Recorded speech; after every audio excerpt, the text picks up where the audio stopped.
Oh, don't start the clock already. We only have 45 minutes. That is not fair on the panel. Great. Well, thank you, everybody. It's wonderful to see you all. I hope you're all having a profitable Davos, as my colleague Richard Quest would say. Lowering the temperature in the Middle East. We have 45 minutes to discuss that. I think Fuad has a comment on that, and I'm sure you'll get that. You said to me earlier on, 45 minutes. We spent 45 years trying to lower the temperature in the Middle East, so I'm not sure how much we can achieve in this, but we'll do our best. Give me just a couple of minutes to set us up, because this is important. There are decades where nothing happens, and there are weeks where decades happen. Lenin's words feel especially poignant as we reflect on the Middle East's recent whirlwind of events. In the final weeks, of course, of 2024, we saw a fragile ceasefire in Lebanon, the formation of a new government, and a significant weakening of Hezbollah. Seismic change followed in Syria with the ousting of Bashar al-Assad and the establishment of a transitional government, of course. And as we entered 2025, a temporary ceasefire in Gaza, broken in part by President Donald Trump ahead of his return for a second term as US president. Questions. Can the ceasefire in Gaza evolve into a durable solution for the Israeli-Palestinian conflict? Will Syria's new government bring stability and inclusivity for its people and security for the wider region? How will Iraq manage its relationship with Syria, with Iran, and with the new Trump administration? Will the deal-maker-in-chief cut his own version of a deal with Tehran? It isn't clear as we speak today what Donald Trump's policy in the Middle East, the wider Middle East, will be, save for saying that he wants peace in the region and that normalization deals, he says, are key to that. What is clear is that, like it or not, the region is Donald Trump's policy in the region will have huge consequences. But since his last term, the region does have a new dynamic, regional solutions for regional problems. At least that is the narrative. Enter Dateline, Riyadh, Doha, Abu Dhabi, Ankara. What influence will we see from these countries? And what role Europe in the region's shifting dynamics? There is a lot to unpack with what is my expert panel today. Ayman al-Safadi is the Deputy Prime Minister and Foreign Minister of Jordan. Fuad Hussein is the Deputy Prime Minister and Minister of Foreign Affairs of Iraq. Assad Hassan al-Shaibani is the Minister of Foreign Affairs of Syria. Varsan Aghabigian is the Minister of Foreign Affairs of the Palestinian Authority, and Jean-Noël Barrot is Minister for Europe and Foreign Affairs of France. Right. Let's start with a very simple question. On a scale of 1 to 10, how optimistic are you that we can lower the temperature in the Middle East, in the region, in 2025? Ayman. Wow, you want to give us 45 minutes to address all of that. Good luck to you and all of us doing this. I think, look, we have opportunities. If everybody do their part right, I think we can lower the temperature. We've already seen significant changes in many parts of the region. We have the ceasefire in Gaza now, which we all must do everything we can to make sure it holds. So I think if everybody does their bit, I think we're really facing a very, very good opportunity to move forward. I'm reluctant to put a percentage. I know you're going to push me, but I think if we all do our parts, we have an opportunity that we haven't had for a long time now. Cautious optimism. Cautious optimism. Fuad. I must be realistic about this. We have got challenges and opportunities. Opportunities because we have got already ceasefire in Gaza, ceasefire in Lebanon. Is it possible to transfer or change the ceasefire into peace agreement? Is it possible to transfer the ceasefire in Lebanon into peace agreement with Lebanon? These are questions. These are challenges. Anyhow, we have got some opportunities nowadays, but at the same time, the change in Damascus also offers many opportunities. So how are we going to deal with that? All of us, in the first place, of course, the Syrian people, but also the situation in Syria is interconnected with the situation in Iraq and Jordan and other countries. So on a scale of 1 to 10? How optimistic are you? Anyhow, as I said, these opportunities, they are first steps towards some solutions. But at the same time, we must be realistic about the change of the administration in Washington and the situation in Iran. So cautious optimism. There is another challenge which is ahead. Minister. Yes.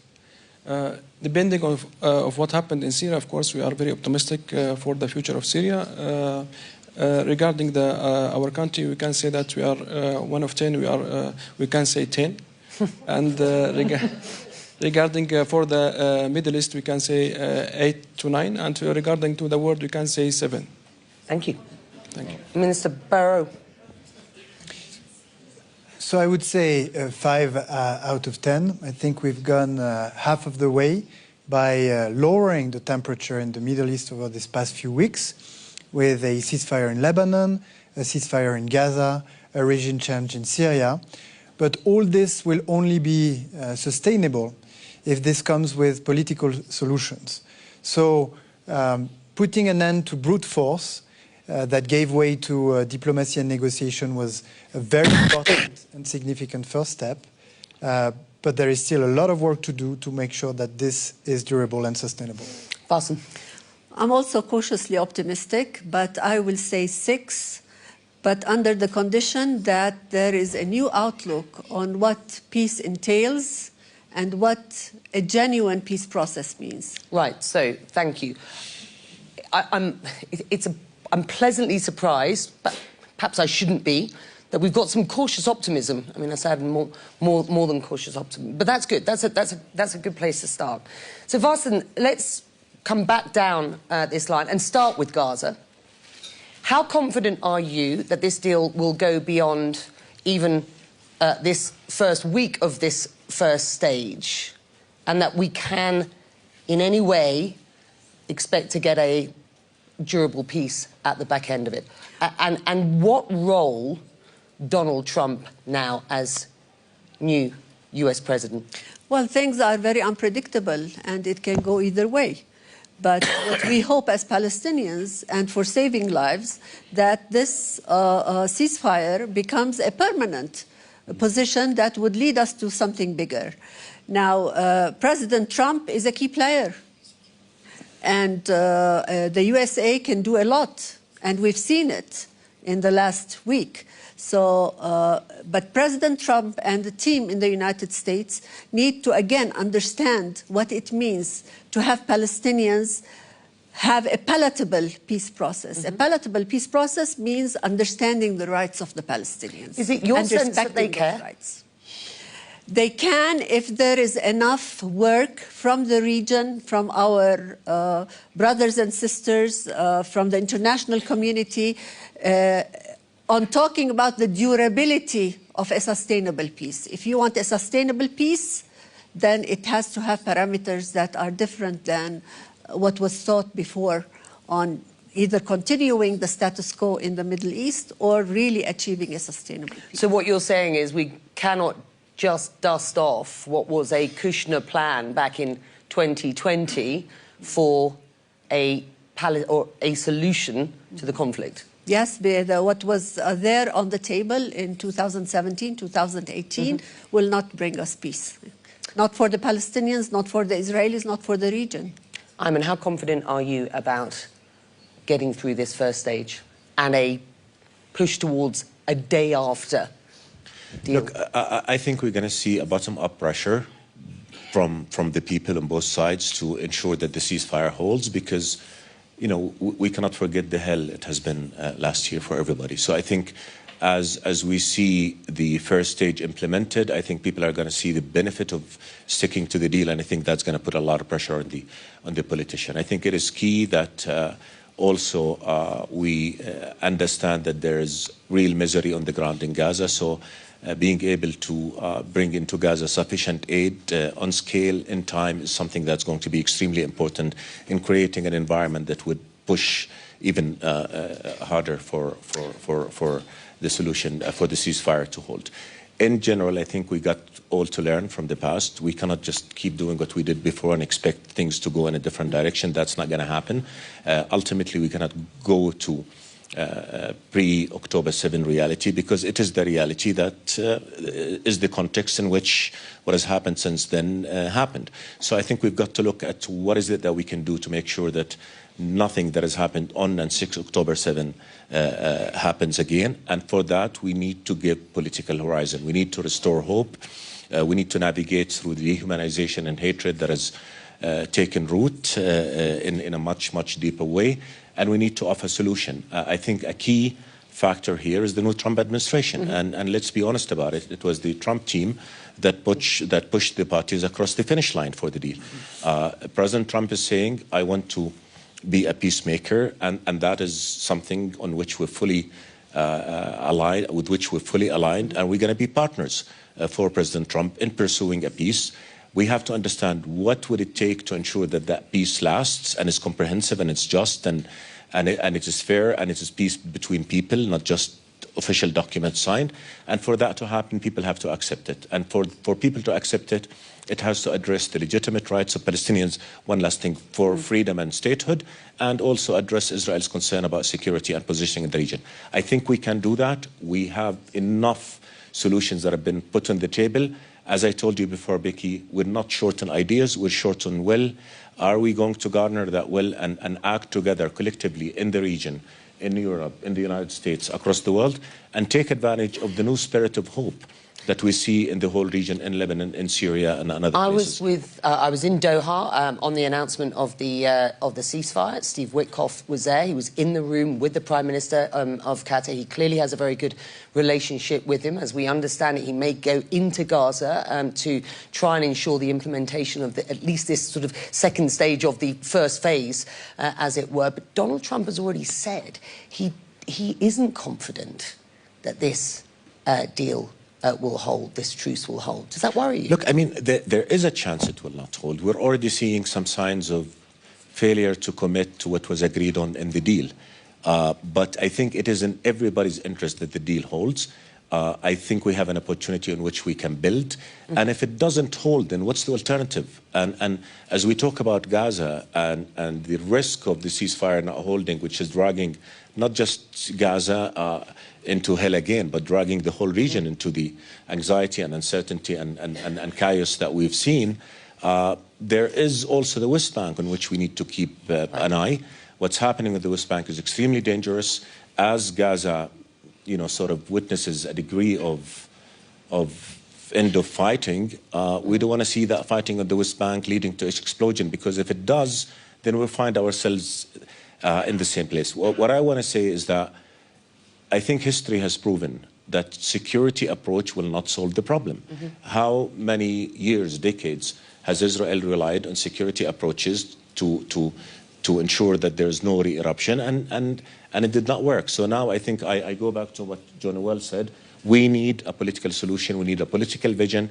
We can all rally around it in a very pragmatic, practical way, and anchor it in an understanding that in order for the peace to hold, to be real, all sides have to feel that they've gotten their legitimate rights fulfilled. And that's something to which in the region, in Europe, and I think everywhere else, we're fully committed. You and I have been talking on an almost daily basis over the last 18 months about your concerns about the conflict in Gaza metastasizing. It's been, it's been really sort of, good to see what's happened in Lebanon, what's happened in Syria. We're going to find out from you, Fuad, what the perspective is from Baghdad. But I see where you're at on what's going on the West Bank at present. And Vartan, let me just bring you back in here before I get to everybody else. Despite, or maybe because of the ceasefire, Israel has launched a significant operation in the West Bank, particularly in Jenin.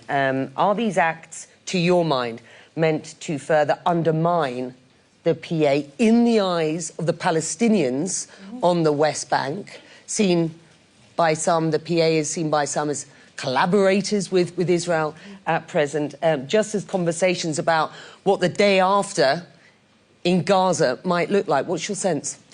I think what is happening in Jenin is very unfortunate, and it's a deliberate attempt by Israel to undermine the Palestinians in general, and we're hearing it. They don't shy away from voicing it. They're telling us very clearly, we're done with Gaza for the time being. We don't know for how long, because they are also voicing that they are going back into Gaza. But now it's a time on the West Bank, and we will do on the West Bank what we have done on the Gaza Strip. And this is very worrying for the Palestinians. The Palestinian Authority was trying to contain the violence on the West Bank, but now the Israelis come in and they certainly undermine everything the Palestinian Authority was doing. Assad, I'm going to bring you in here at this point. I think it's important that we don't park the Gaza story, clearly don't park the Israel-Palestine conflict, and don't park any conversations we might want to have about the day after at this point. But Assad, you are here, Minister, in Davos for the first time, representing a transitional government in Damascus. It says it has come to power for all Syrians and for a new Syria. What does the international community, especially the new Trump administration, need to do to support this government? And how do you guarantee to Syrians and the international community, from whom you are expecting a great deal of help, that you are willing to work both internally and around the region to help ensure security? Yes, thank you. First of all, what's happened in Syria, we are now in 50 days. We bring the hope for all the Syrian people, and also we bring the hope for all the world and for the region. And we were bombed and tortured and displaced during 14 years. And what happened, of course, is to bring stability and security for Syria and for all the region and the world. Of course, what we are looking for from the Trump administration that to support the stability and security by removing the sanctions imposed on the Syrian people, and also all the Syrian people has positive expectation from the new administration regarding the supporting the political process and also supporting the new road and new future of the Syria. So, Minister, let me stop you there. How much contact have you had with this new administration? Clearly, it's only 4 days old, but I mean, it's been, you know, in a stage of transition now for a couple of months. And how realistic do you believe it will be that some, if not all, sanctions will be lifted? Yes, the sanctions now, it's turned into against the Syrian people. In the past, the sanctions imposed against the Assad regime because of the torturing people inside Naya and other prisoners. But after the overthrow of the Assad regime, it turned against the Syrian people. But now, removing sanctions, it's the key actor and the key of our development vision, and also the key for a new road for the Syrian people. What contact have you had with the members of the new administration, if any? Have you been in contact? Yes. Yes. What are they telling you? It's important actor in the region, and who want to perceive the stability and security in the region, they should talk with Damascus. Have they been in contact with you? Yes. Yes. Can you give us any sense of what's been said? No. Fair enough.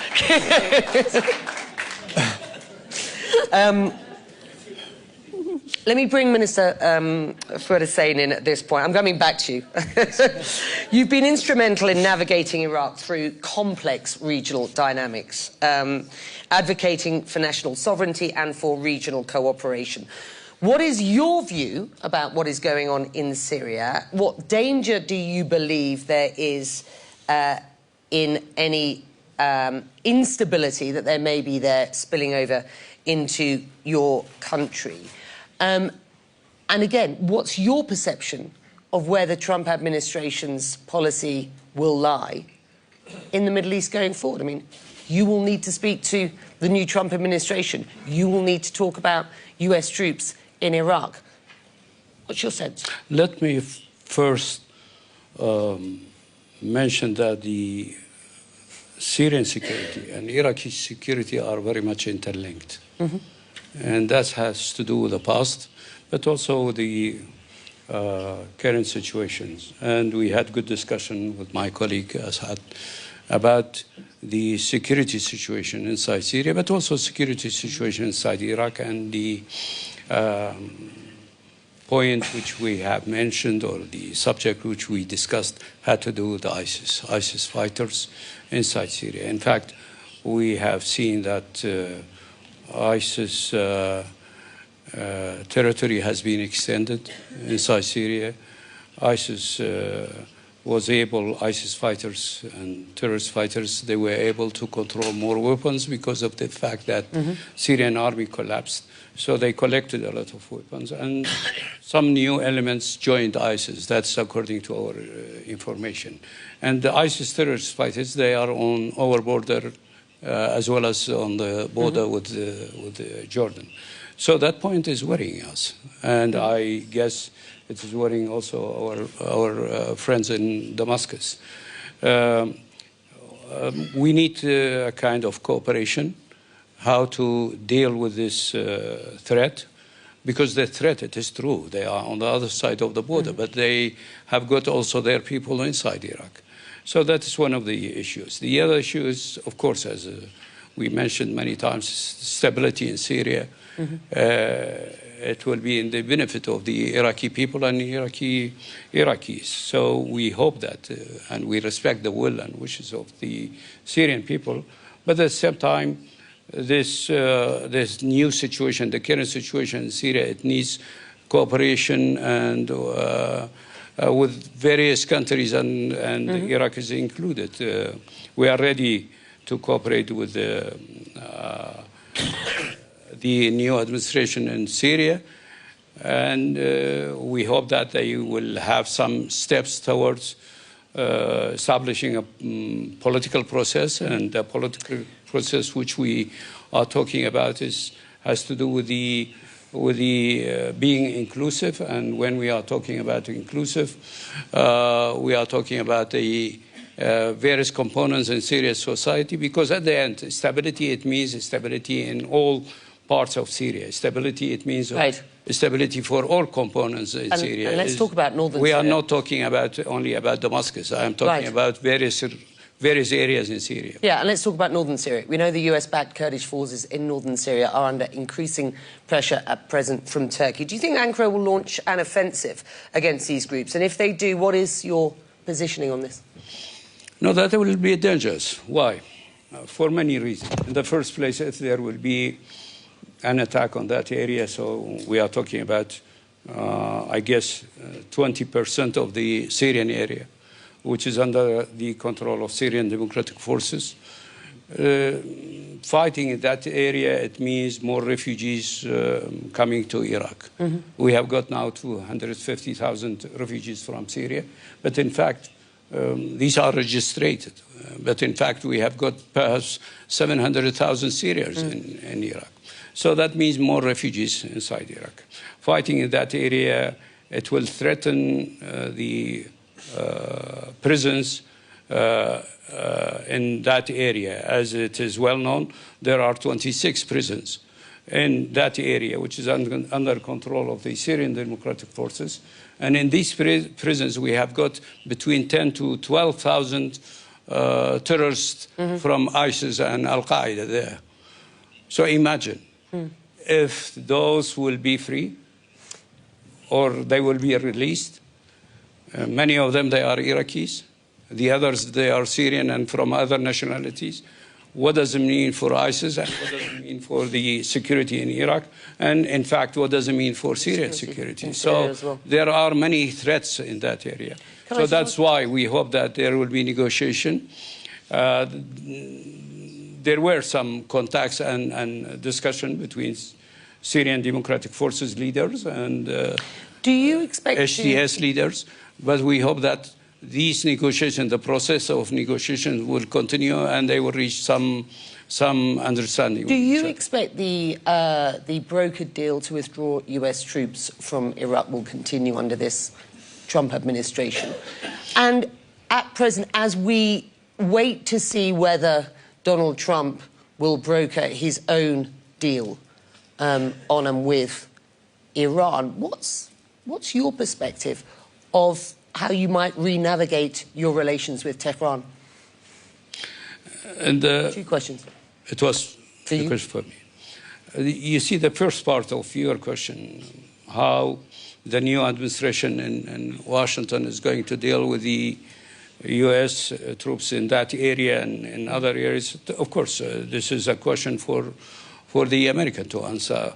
But I think my belief is that they will be there. They will be there because the whole entire situation in the Middle East is different than the first, let's say, Trump first administration. Now we are dealing with different challenges. And so I have the feeling that they will be in the area. And as for our relationship with the new administration, our relationship with the American government, American administration is based on the strategical agreement which we have. And on the basis of that framework, we will continue our talks and negotiation with the American side on various fields. And with Tehran? As for Tehran, of course, that is a question to the Iranian. But the tension between Washington and Tehran, it affects us directly, not indirectly. In fact, that's why we are rather worried about the tension, and we hope that both sides will choose different approach, and that's the approach of, once again, negotiating. But until now, I don't see any signal from Washington that they are ready to negotiate with the Iranian side, while the Iranians are giving that signal. Well, let's see. Well, let's see. I mean, there's a chief deal maker who says that he wants to cut deals all over the place. So let's see how long it is before we start seeing the emergence of something on Tehran, if at all. Minister Barrot, let me bring you in here.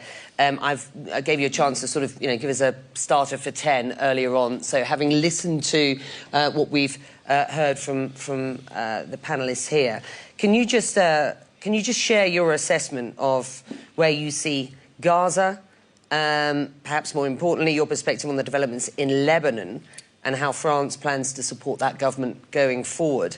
And then critics say that European countries don't have the political will or capital to chart their own foreign policy goals separate from Washington. What do you say to those critics when it comes to Syria, Lebanon, Iran, in a Trump era 2.0?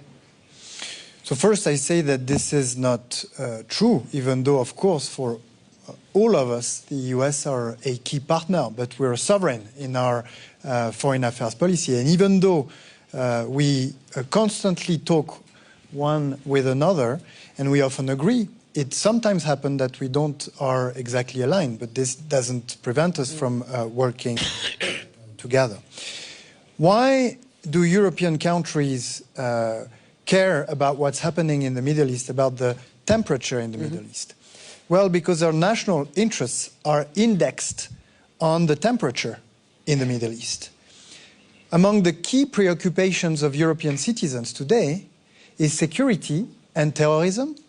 And as far as France is concerned, 10 years ago, there was a massive terrorist attack that was initially prepared in Syria under the regime of Bashar al-Assad and by ISIS forces.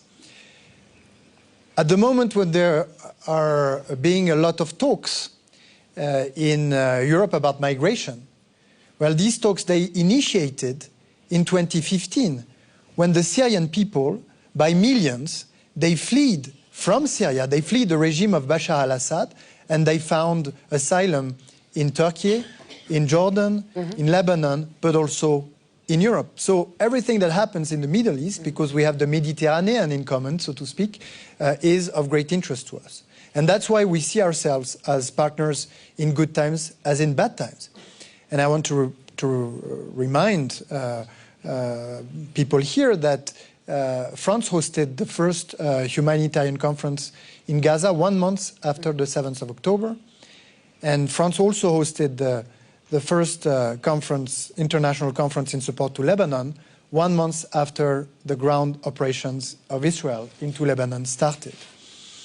And now that we've achieved ceasefire, and get back to that, alongside with countries of the region, Arab countries, countries for the Gulf, we are willing to participate, whether it's Gaza, Lebanon, or Syria, in the reconstruction of those countries and to consolidate the political solutions that will go alongside those reconstruction efforts. As far as Gaza is concerned, it's been said already, it's a huge relief that there is a ceasefire that puts an end to the brute force that destroyed a huge part of Gaza, that made so many civilian deaths, and that allowed the partial release of hostages, and we're waiting desperately for the release of our 2 French hostages, hopefully in the weeks to come. Phase 2 will be challenging because we'll need to find a way for a civil administration of Gaza once Israel troops retrieve, and we'll need to start working on the 3rd step, which is the political solution that Ayman alluded to. And we're already working with Saudi Arabia and partners from the region ahead of the UN International Conference that will be held in June of 2025 in New York and co-chaired by Saudi Arabia and France. What does France bring to the table? What's the offer? Well, France is a permanent member of the Security Council, dedicated to to justice and international law. Very specifically, I'm asking, what are you putting on the table in Gaza and for Gaza? Oh, so depending on which stage you have in mind, like I said, we helped alongside, and I want to commend especially the efforts of Jordan to bring humanitarian help into Gaza, but we also helped foster humanitarian help among European countries during this international conference that we hosted.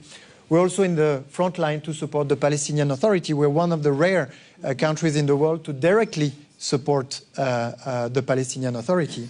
And moving forward, we'll be here alongside countries in the region to try and solidify this political solution.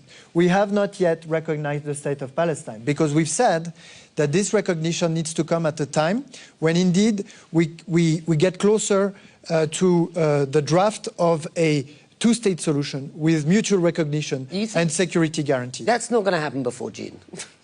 So, I mean, we may be We're going to work hard from that. We're going to work hard for this June conference to be a decisive step towards an irreversible path towards the 2-state solution. And as far as Lebanon is concerned, what do we bring? Well, in Lebanon, we bring our long-lasting relationship with Lebanon that allowed us, alongside the US, to provide a formula for a ceasefire that happened 60 days ago. And that produced and that delivered results. With the mechanism that we put in place with the US, we've been able to operate or to trigger the first retreats of Israeli forces in the south of Lebanon and to push the Lebanese armed forces, supported by the UNIFIL UN mission, to operate the disarmament of Hezbollah in the south of Lebanon. We're 60 days past the ceasefire. Are we done? The answer is no. So we'll need more time to achieve the results. The good thing is that we also, alongside partners of the quintet, facilitated the election of a president for Lebanon.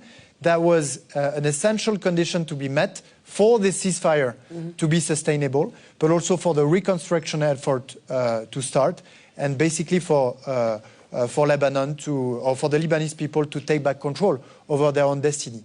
But as was said earlier in the introduction, what worked in Lebanon is that everyone took their share of the risk, of the effort. Israel put an end to hostilities and now is removing its forces. The Lebanese armed forces went beyond what they had done so far and went actually to places where Hezbollah were storing ammunitions and destroyed those ammunitions. And UNIFIL also did their part. And the Lebanese political forces also sort of overcame their reluctance to work together to elect a president. So everybody did their part. That's why we're where we are now. But to do the other half of the way, we need people to keep taking their part of the risk. Simon. Thank you. Look, I think the first reality we have to recognize is that everything in the Middle East is connected. Whether you talk about Palestine, Syria, Lebanon, all come together in terms of what causes tension to happen and the impact of positive progress. Number two, what happens in the Middle East does have a major impact on our neighbors in Europe. We are one region in reality, and we've seen that manifested through the impact of crises that we've had to live with. And I go back to my initial statement. There is a moment of opportunity if everybody do what they need to do to make sure that we are on a track that will give people hope of a promise of a better future where their legitimate concerns will be addressed. So, on Palestine, Gaza. Gaza, I said there's a ceasefire now. Everybody has an interest in that ceasefire holding. But remember, the challenges are enormous. You're talking about hundreds of thousands of people in Gaza who lost literally everything. Their homes, their schools, their hospitals, their neighborhoods, everything. So unless we come in together in a massive effort to start addressing those immediate needs, I think we're going to have suffered a tremendous failure as an international community. So we've got to do that. Number two, we need to watch the West Bank, and what's happening in the West Bank should not be allowed to lead to what has happened in Gaza. I.e., we cannot afford another war on the West Bank. This is a national security issue. This is a national security issue for Jordan, and it's also, I mean, a matter of grave security concerns for the whole region and the whole world. Yeah. So, again, what do we need to do? I think everybody knows what needs to be done. Let's think of a solution which will address the legitimate rights of both people. What is that solution? I think the majority of the world agree that the two-state solution is the answer. In the past, that solution has been paid much lip service, but no real action. On the grounds, we're seeing unilateral measures by Israel that rendering the two-state solution unviable, expansion of settlements, land grabs, suffocation of the PA. That is not conducive to peace. And I think, yes, Netanyahu government could speak of some military victories, but I think what we need to do is to think long-term. How do we create a Middle East in which everybody is safe and secure? You're not going to do that by security. You only do that by a political solution, and that's why I agree completely with John Noel. We need to have a plan to implement the two-state solution. Let me just put this to you, because I do want to bring everybody back in. I mean, you know, the West Bank is a national security issue to you. Syria has been a national security issue to you. And so let me just follow up here. Jordan's been providing refuge to displaced Syrians now for a long time, while also having to deal with the Captagon-fueled drug trade that really enriched the Assad regime. How hopeful are you about the current situation in Syria? And what are you doing very specifically to support the transitional government at this point? Absolutely. Just one last sentence on the West Bank and Gaza, if I may, is that I think with the Trump administration, with the involvement of Europe, with a leading regional role, as you alluded to, yes, we want to have a leading role in addressing the crises of our region.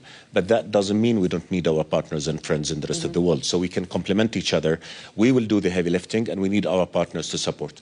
On Syria, look, I mean, again, as you mentioned, Jordan has been in the middle of all the crises. I mean, we've been at the receiving end of every crisis in the region. With Syria, we suffered in the past, not only in terms of drug trafficking, weapon trafficking, we've suffered economically. So now we have a new era, and I do want to believe, and I believe that the new administration in Syria, after coming to shoulder this responsibility, knowing the pain and suffering that their people have gone through, I do believe that they want to succeed, and I do believe that they know that in order for them to succeed, they need to win the trust of their people, and they need to win the trust of the region and the international community. That is, you know, to put it simply. So I think we have engaged very deeply with our Syrian brothers from the day go. We've had very, very good conversations. We have a lot of interests that are aligned. Now, terrorism is one common threat, and as Fuad said, we see Daesh rearming, regrouping. They've acquired a lot of weapons from the stockpiles of the Syrian army. That's a challenge to all of us, and we're already in discussion on how do we deal with that threat, not just among us, but also with our partners in Europe and the States, because that's a collective thing. Number two, drug trafficking is still happening to Jordan, and that's a tremendous a challenge. But again, we're in discussion with our brothers in the new administration, and we have the same interest here in ending that threat, because it is a threat to both of us. What we have to remember, though, is that I think we owe it to the new administration to be a little bit patient. They've just taken their responsibility. It's an enormous task to run a country that has been really broken down. Yeah, but how long are you going to give them? How long do you think the region is going to give Syria? How much support will they get, and how long will they be given? Look, we're very supportive. As you said, we have 386 kilometers of border with Syria. We're working together and making sure there's a flow of trade, a flow of connecting infrastructure, electricity, gas, flow of aid. All that is happening. We've also had very good meetings. We decided to form committees not just on trade and other issues, but also on security and defense, water issue. The Syrian regime violated our water rights. But then again, we're patient. We're not going to push our friends now and say we have to solve it. We've got to give them time. But I think, and we have this conversation in full honesty, because look, we have an interest in Syria succeeding, not just because we care about Syria, which we do, but because what happens in Syria will have a direct impact on us. If Syria succeeds, we all benefit. If Syria, God forbid, collapse into chaos, we will pay the price probably more than anybody else. So that said, I think they are saying the right things, as I said. I mean, they want an all-inclusive government that represents and fairly protects the rights of all citizens. They need to build the states, and we're fully supportive to them. I think they know the urgency of moving forward more than anybody else, and we're there to support Minister, them. how would you describe the support that you're getting very specifically at present from Qatar and Turkey? What is the influence? What are you being told from Riyadh? Yes. Who's offering what at this stage? Yes. More than just we hope we will help, as long as the new government looks like it's inclusive and it's going to work. Yes, if you are interested in the Middle East, you can't ignore the importance of Syria. And if you want also to take authority of Syrian government, you can't ignore the concern of neighborhood. You understand our location, and also understand the neighborhood concerns. What we have been told in Riyadh and in all of our meetings in Damascus and abroad, that all the countries are interested in Syria, and they wish to Syria to be stable and secure, because the stability and the security of Syria, it will be its impact on the region. Of course, the infrastructure is destroyed by the Assad regime, and we understand the challenges, and we give the world a high expectation from our fast overthrow of Assad regime in 12 days, and we understand this, but the world also should be patient for us. Now we are just in 50 days, and of course we need a brilliant and a very good example of a new Syria, but we need also the support of international community and our country in our region. You and I were at the same supper the other night with Javad Zarif, who wished the new Syrian leadership a lot of success. Yes, and this was his view, not perhaps a view from Tehran, but this was Zarif's view. He sort of overlooked the influence that Iran has had through its proxy Hezbollah, although he wouldn't admit to that, in supporting Assad in the past. But he certainly wished you the best. I wonder, how much are you prepared to have relations with Iran, if at all? What is your perception about where Syria should position itself with regard Iran at present? And to Minister Barrot, France, the UK and Germany have recently held talks with Iran aimed at potentially reviving the Iran nuclear deal. Javad Zarif told me at this same supper that Tehran is willing to engage with the new Trump administration, but insists that Washington must purchase its ticket back at the negotiating table, and he very specifically said the price has gone up. To which you say what? Let me start with you, and I'll come back to you, Assad. Let's start with Minister Barrot. No, so earlier in the conversation, in the introduction, when you were speaking about the temperature itself generally, because we were seeing that there are different situations, even though they're all interconnected, and if the temperature seemed to have gone down across countries is also because the main source of temperature and instability has kind of broken down. And this is the Iran so-called axis of resistance. Some will argue that Israel is also a reason for why we have had such significant temperature increases across the region. But anyway, I understand your point. The very significant temperature increase over the past 2 years is the 7th of October that Iran supported, and the 8th of October regarding Lebanon, which is the attacks of Hezbollah against the north of Israel. Yeah. No, this does not sort of preclude Israel and its responsibilities, but the fact is that the axis of resistance has largely broken down. With respect to Iran, again, a topic that we're clearly going to keep working on very closely because it touches upon our own security interests. The nuclear program would generate massive security issues for Europe and the rest of the world. The ballistic program of Iran now generates direct security concern for some European countries.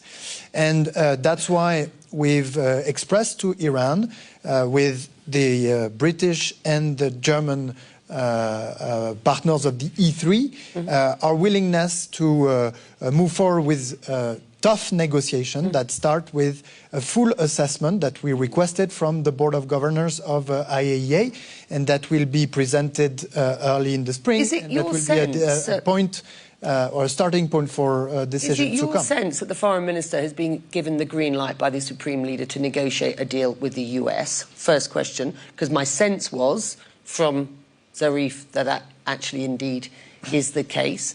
To you, Fuad, I wonder whether you have been asked to or would be prepared to mediate in any US Tehran negotiations on a new deal.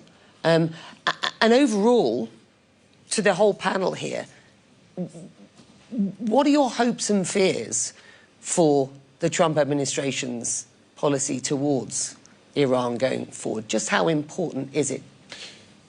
Listen, I hope he got a mandate because he has a mandate to negotiate with us.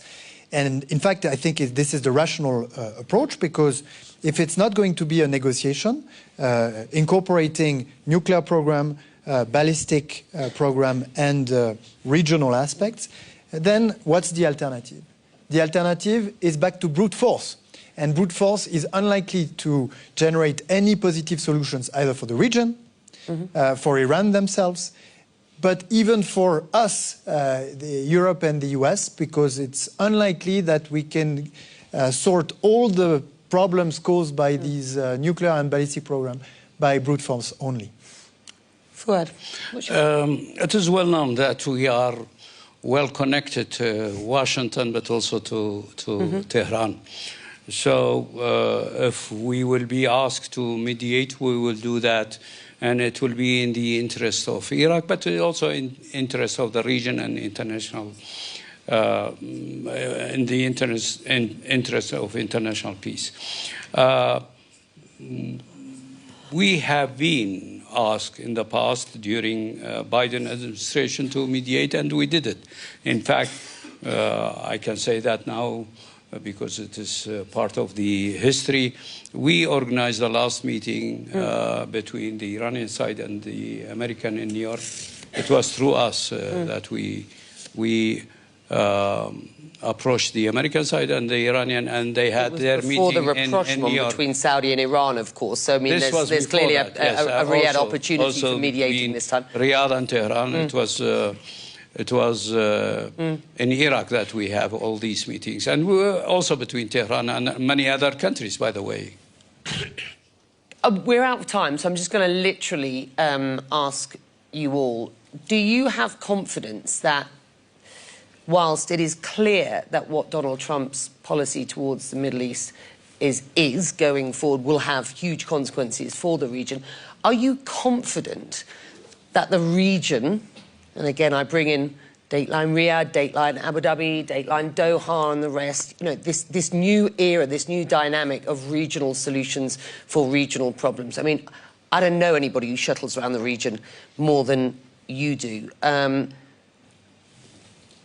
as you felt cautiously optimistic about the lowering of the temperature across this region, what role the region for its own backyard? Look, we're trying everything we can. I think we're offering solutions, I think, on the premise of a very clear policy objective, which is to ensure peace and stability and therefore prosperity for our peoples. That is the objective. And to achieve that objective, I think we need to put everything on the table very openly, very frankly. A Palestinian-Israeli conflict is key. Unless we solve it, instability will continue to hover over our future. The key to solving that is two-state solution that fulfills the right of all. I think for Iran, the stakes are too high. And again, as Jonah well said, military solutions do not solve issues. They only lead to more conflicts, particularly if the root cause of conflicts are not addressed. And Iran needs to appreciate there's a new dynamic in the region now, which means that everybody's got to play by the rules and no meddling in the affairs of other countries and respecting for their rights. I think Syria, we've got to all rally behind the new administration to make sure that the support as they also do what's right for their people and rebuild and respect the rights of all. Lebanon needs the support. Terrorism is a new threat that we all have to keep our eyes on, and we need to work on that. So I think in the region, we're ready to do the heavy lifting to solve the crisis of our region. We need our partners, but I think we do need the understanding from our partners that we know our region well, we know what it takes to achieve peace, and we need to be given the space to offer our solutions and to be listened to and not talked at as we approach those challenges. It's been a pleasure. I mean, 24, 48 hours before the next stage of the first phase of the release of hostages in Gaza, the release of Palestinian prisoners in exchange, and the further surge in humanitarian aid. I guess I speak for this room when I say, you know, we all hope that this is going to work. I think if we can see progress, it seems to me, as we've been discussing, that if we can see progress on the ground in Gaza, that can cascade into a better atmosphere for at least, you know, a process for a solution to the Palestinian-Israeli conflict, and all of this cascades, of course, through the region. It is a busy region. It is all interconnected.